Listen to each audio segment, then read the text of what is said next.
Question رہتا تھا، ایک بھائی نے کویشچن کیا تھا کہ بعض اوقات ہم کپڑے سکھا دیتے ہیں چھت وغیرہ پر اور کوئی جانور اس پر بیٹ کر دیتا ہے، جیسے کوے وغیرہ نے کر دی، تو کتنی مقدار میں وہ لگے تو ہم کہیں گے یہ ناپاک ہے، اور کیسے پتہ چلے کہ یہ بیٹ کس جانور کی ہے اور اس کو پاک کرنے وغیرہ کا کیا مسئلہ ہوگا؟ دیکھیں، مسئلہ یہ ہے کہ جانوروں کے پرندوں کے سلسلے میں اصول اچھی طرح یاد رکھیں کہ ہر وہ پرندہ جو اونچا اڑتا ہو، ہر وہ پرندہ جو اونچا اڑتا ہو اور پاک ہو، اس کا کھانا حلال ہو، اس کی بیٹ پاک ہوتی ہے. جیسے کبوتر ہیں، چڑیاں ہیں، ان کی بیٹیں پاک ہوتی ہیں. اور ایسے جو پرندے ہیں جو شکاری پرندے ہیں کہ وہ پکڑ کر کھاتے ہیں، جیسے چیل ہے، کوا ہے، شکرا ہے، باز ہے، گدھ ہے، ان کی بیٹ نجاست خفیفہ ہوتی ہے، یعنی یہ ناپاک ہوتی ہے لیکن ہلکا حکم رکھتی ہے. اور ایسے پرندے جو اونچا نہیں اڑ سکتے، گھروں کے پالتو پرندے ہوتے ہیں جیسے بطخ ہے، مرغی وغیرہ، ان کی بیٹ نجاست غلیظہ ہوتی ہے، یعنی پیشاب کی طرح ناپاک ہوتی ہے. تو اب چونکہ آپ نے اڑنے والے پرندوں کے بارے میں کویشچن کیا تو ہم اسی پہ فوکس رکھتے ہیں کہ جب کوئی بیٹ کپڑے پہ نظر آئے تو آپ کو اگر نظر آ جائے کہ کوے نے کی ہے یا چیل نے کی ہے تب تو لازمی نجاست خفیفہ بن گئی. لیکن اگر آپ کو ڈاؤٹ ہے کہ پتہ نہیں کس کی ہے تو آپ تھوڑا سا غور کریں، تحری کر لیں دل میں.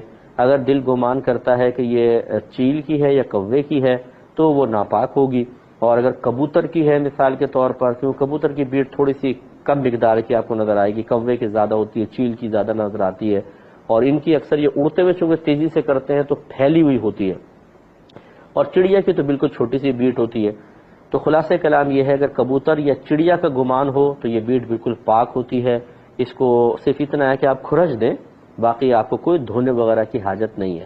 ہاں اگر نشان پڑ جائے تو نشان ختم کرنے کے ارادے سے آپ دھو سکتے ہیں، لیکن یہ ناپاک نہیں ہے، پاک کرنے کی کوئی ضرورت نہیں ہے.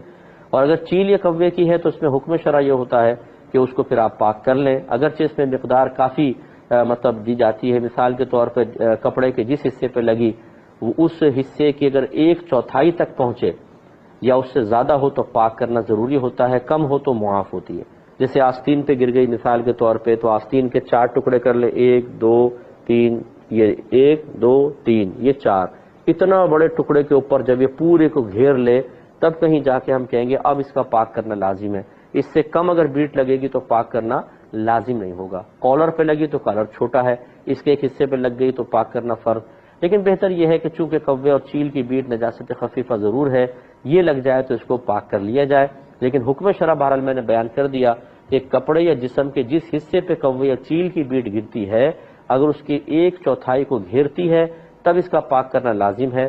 اگر اس سے کم ہے تو پاک کرنا لازم نہیں. مثال کے طور پہ آپ جا رہے تھے، ایک دم کوے نے بیٹ کی، اس کی چھینٹیں آپ کے ہاتھ پر آ گئی. اب یقینی سی بات ہے کہ ہاتھ پر اگر آئی ہیں تو اس کی 1/4 سے کم ہے، آپ نے کسی ٹیشو سے اس کو صاف کر دیا خالی، اور آپ نے جا کے ایسی نماز پڑھ لی، نماز ہو جائے گی، کیونکہ جب تک 1/4 کو نہ گھیر لے اس کو ناپاک قرار نہیں دیتے ہیں.